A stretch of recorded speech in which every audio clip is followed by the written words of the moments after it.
does appear to us that Oracle has a real opportunity to change the narrative for the company, a narrative that has to do with growth, that has to do with cloud, that has to do with being relevant and exciting again.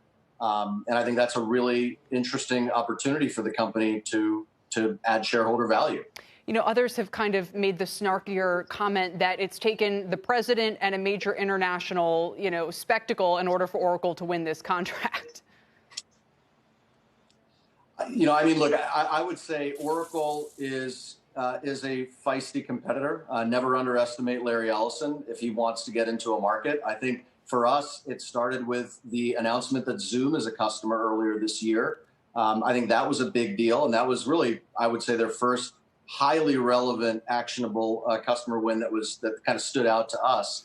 And we think they're compounding their gains if they're able to successfully add TikTok. And I thought it was an interesting point that you've made as well, which is this is a company that has spent $67 billion on share buybacks over the past 3 years and doesn't have much to show for it. So whatever they ultimately pay for this, you think could unlock a lot more value. Does it also kind of say something about the rest of the companies, the Oracles of the world out there, that investors are looking for growth?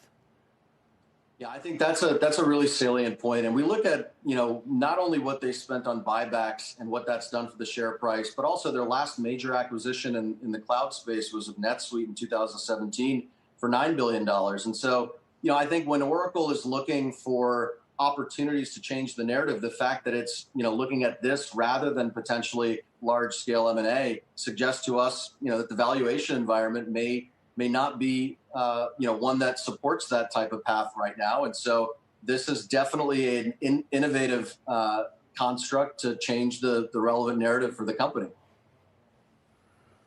Alex, you say that this may be the defining social media asset of a generation. What makes you so confident that TikTok is much more than a fad and is not replicable by some other company, or that some other company comes out with something that is more popular and more engaging?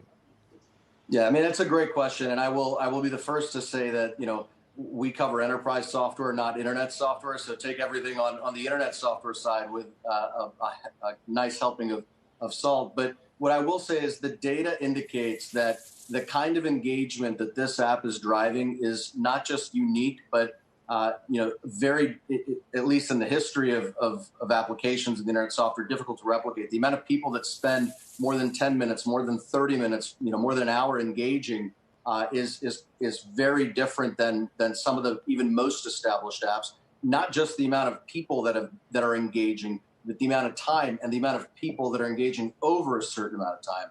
It's always possible that these types of things can be replicated over, with enough investment over a big piece of time. But the truth is right now, given the amount of content on that channel with the amount of marketing that's being spent to drive more users, there's a virality in effect that's driving this asset to, be worth what we believe over a period of time could be in the $100 to $200 billion range. And so that's why we think for Oracle to invest at a $7.5 billion stake of a company potentially worth 60 today could be compelling and add value to the share price for shareholders.